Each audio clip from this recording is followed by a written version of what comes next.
Ladies and gentlemen, the President of the United States, accompanied by the President of the Republic of Finland and the Prime Minister of Sweden.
Please be seated. Thank you.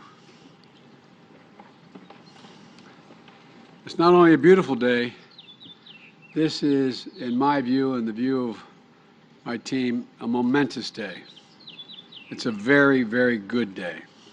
Today I'm proud to welcome and offer the strong support of the United States for the applications of two great democracies and two close, highly capable partners to join the strongest, most powerful defensive alliance in the history of the world.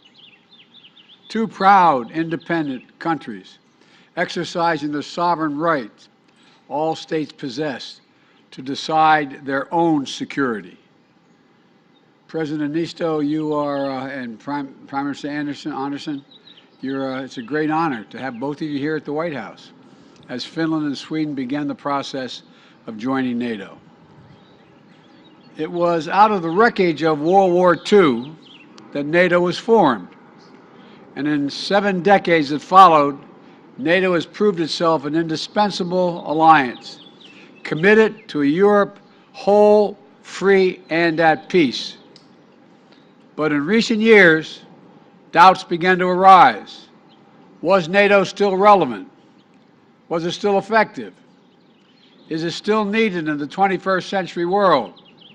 Today, there is no question NATO is relevant, it is effective, and it is more needed now than ever. The indispensable alliance of decades past is still the indispensable alliance for the world we face today, and I would argue tomorrow as well. And the decision of Sweden and Finland, the one they have made, is testament to that commitment. This is about the future. It's about a revived NATO that has the tools and resources, the clarity and conviction to defend our shared values and lead the world.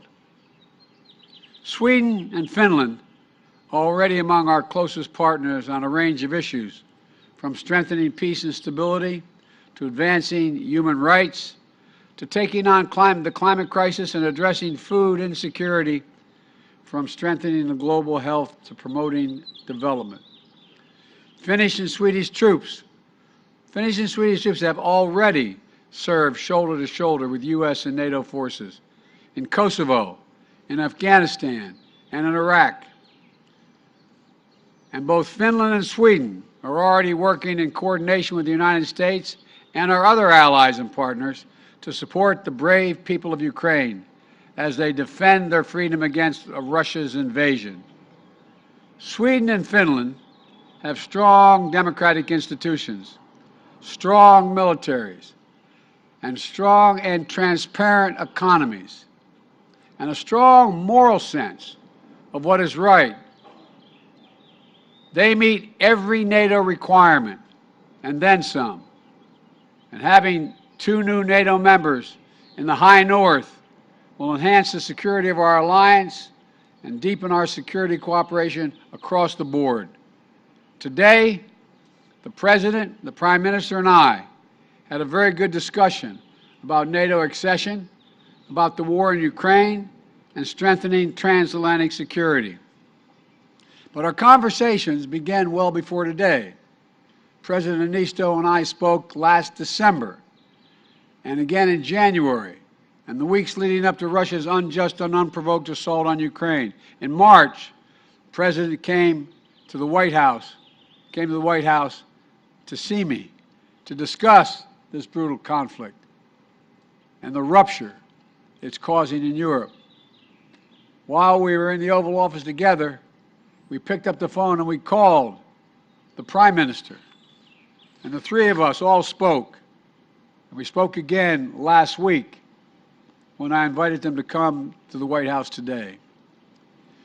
We have consulted closely at every stage as Sweden and Finland made their determinations. And today I'm proud to assure them that they have the full, total, complete backing of the United States of America. Today, my administration is submitting to the United States Congress reports on NATO accession for both countries so the Senate can efficiently and quickly move on advising and consenting to the treaty. I greatly appreciate Senator Schumer and McConnell's support, as well as Senator Menendez and Risch, to move this through the Senate as quickly as possible once the perspective of all allies are addressed and NATO adopts the accession protocols. The bottom line is simple, quite straightforward. Finland and Sweden make NATO stronger, not just because of their capacity, but they're strong, strong democracies. And a strong, united NATO is the foundation of America's security. By joining NATO, allies make a sacred commitment to one another, that an attack on one is an attack against all. It's Article 5 of the Washington Treaty and the core building block of our alliance. And the only time in history Article 5 has been invoked was after 9/11, when the United States was attacked and all our allies rallied to our side. The United States will never forget that, and we will never fail in our pledge to defend every single inch of NATO territory. I welcome Sweden and Finland choosing that responsibility as well. This is going to benefit all of our people. And today, the President, Prime Minister, and I committed that we're going to work together to remain vigilant against the threats to our shared security and deter and confront any aggression while Finland and Sweden are in this accession process. There's nothing going to be missed, as my mother would say, between the cup and the lip. We're in once it is moving forward. I really mean it. I really mean it. So let me be clear. New members joining NATO is not a threat to any nation. It never has been. NATO's purpose is to defend against aggression. That's its purpose, to defend. And let no one make a mistake. The meaning of this historic day. In the face of aggression, NATO has not grown weaker or more divided. It has grown stronger, more united.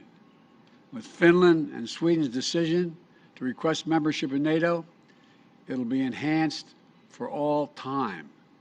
Standing together today, we reject the bloody creed that might makes right, and we declare more powerful creed.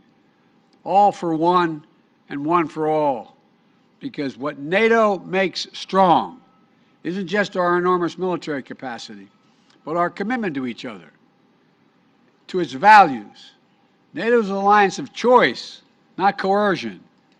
This is a victory for democracy in action. Finland and Sweden are seeking to join NATO because their citizens demanded it, and their elected leaders heard them. That's how it works when leaders derive their power from the consent of the government, from the consent of the governed. And that's why NATO's open door has always been so important. It allows nations to choose for themselves to ask to be part of a group of nations that value freedom, democracy, and human dignity above all else. Countries must demonstrate that they meet NATO's high standards for military interoperability, economic transparency, and democratic accountability. That's what Sweden and Finland have done. And so today, it's an affirmation of those countries in Europe that share our values, that we're willing and able to do what it takes to be part of the alliance. NATO's door remains open. In just a few minutes, I'll be leaving to spend time with two of our Indo-Pacific allies. In a half hour or so, I'll be flying to the Republic of Korea and Japan. I thank the President and the Prime Minister for traveling here on for this meeting before I take off, because it is so important. America's alliances in Europe and in Asia keep us, and I would argue the world, strong and secure. They're how we confront the challenge of our time and deliver for our people today, and harness opportunities for a better tomorrow. And I look forward soon calling Sweden and Finland our friends, partners, and NATO allies. I want to thank you both for being here, and I'm going to invite each of you to say a few words, and we'll start. Mr. President, the podium is yours.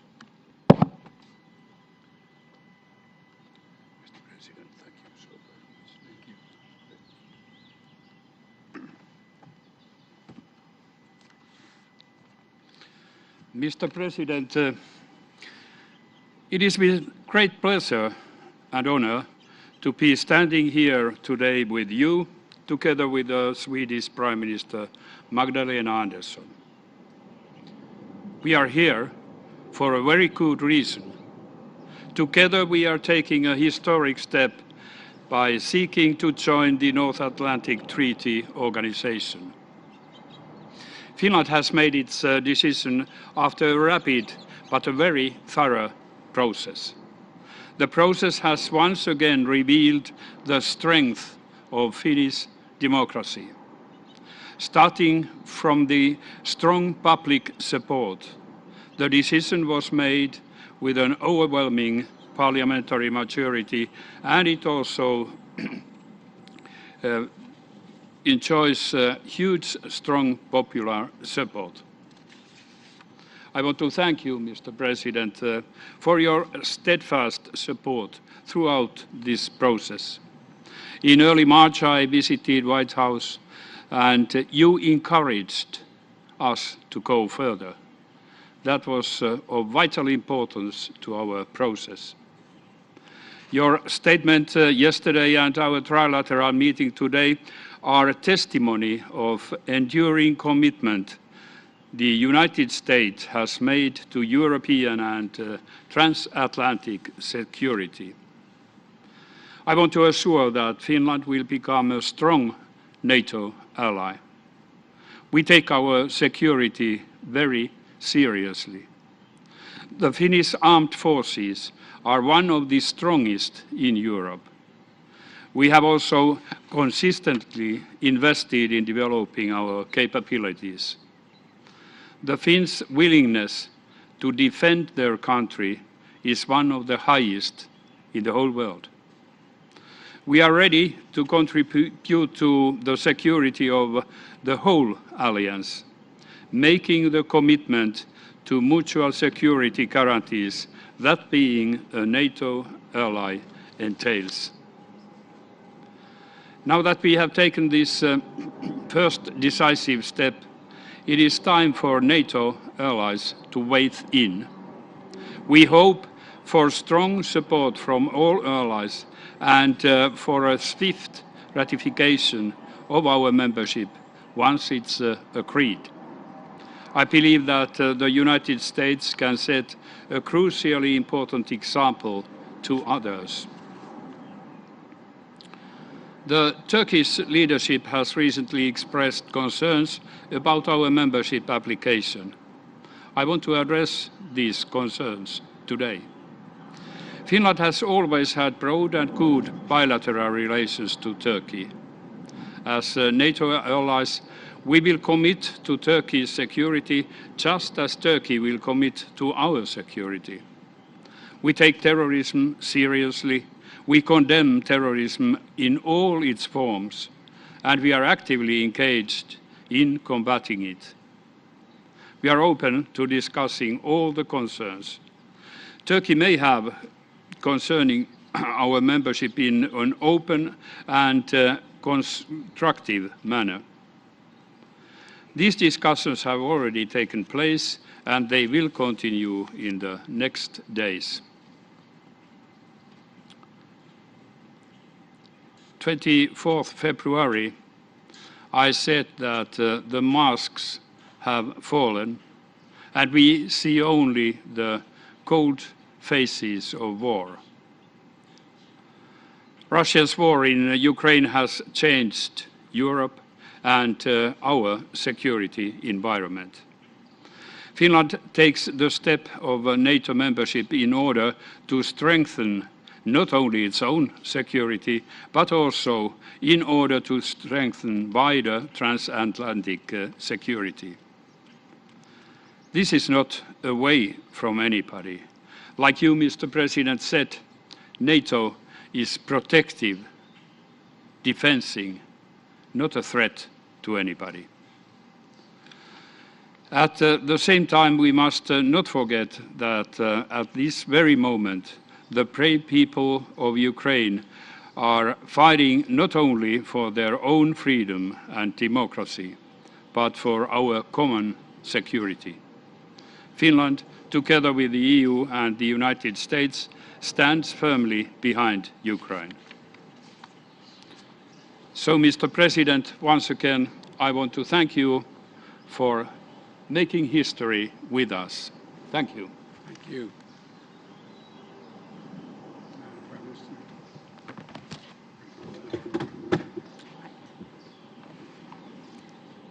Mr. President, thank you for welcoming President Niinistö and me to the White House.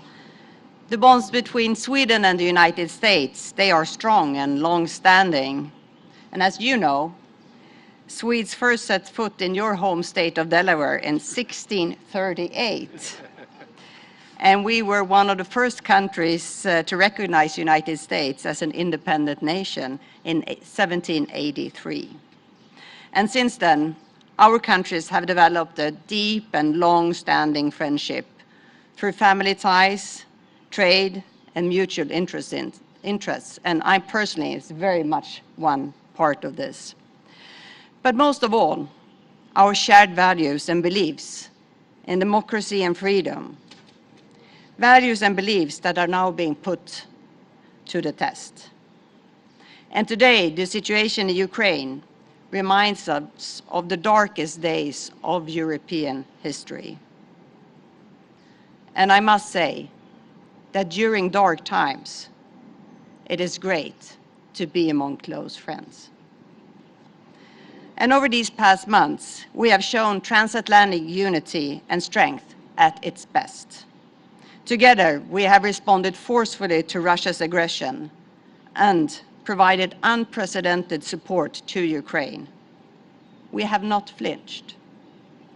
And Mr. President, I want to thank you for the massive US support to Ukraine and for your sustained engagement in European society.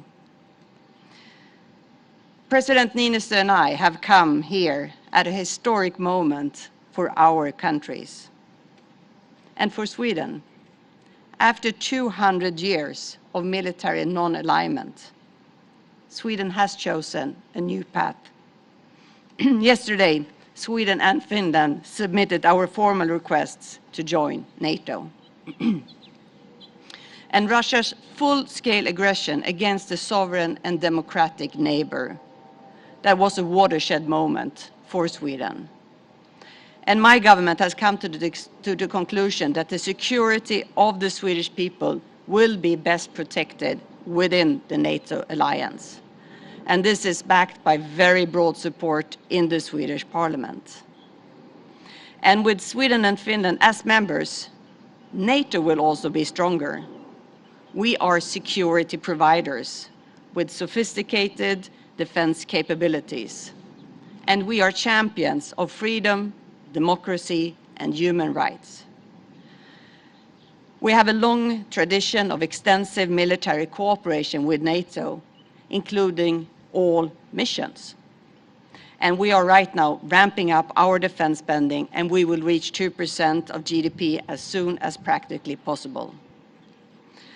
And Mr. President, your support for our country's NATO aspirations for our security are of fundamental importance. And we look forward to a swift ratification process by NATO members. And we are right now having a dialogue with all NATO member countries, including Turkey, on different levels to sort out any issues at hand. In the United States, the Senate is crucial in this regard, and last Sunday I hosted a delegation headed by Senate Republican leader McConnell in Sweden, and later today President Niinistö and I will meet Senate Majority Leader Schumer and other leading members of Congress. And we greatly appreciate the broad and strong support expressed by both parties in Congress. But Mr. President, our countries also work closer together when tackling global challenges. And Sweden, like other Nordic countries, has shown that emissions reductions can go hand in hand with economic growth. And in Sweden right now, the green transition creates thousands of jobs through investments in battery factories, green mining, and fossil-free steel production. And I actually brought the President a unique example of this, a candle holder made of the world's first fossil-free steel.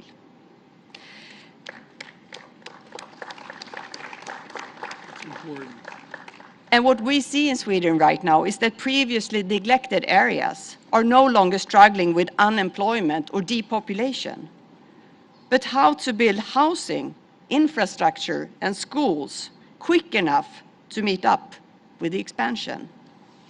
And here I see fantastic opportunities to cooperate between the Nordic countries and the United States. And I'm also proud that Sweden contributes to the US economy and the prosperity of the American people. Swedish companies are active in every single state, creating more than 350,000 jobs in the United States. And we are the 15th largest investor. Mr. President, I want to thank you for your leadership in our joint efforts to promote democracy throughout the world. Because democracy requires constant work and safeguarding.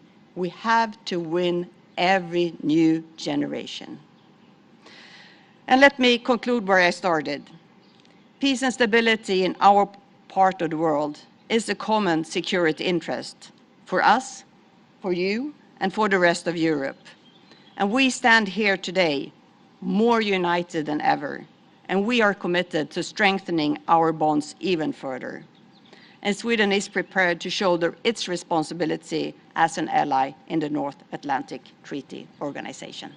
Thank you. Thank you, thank you, thank you.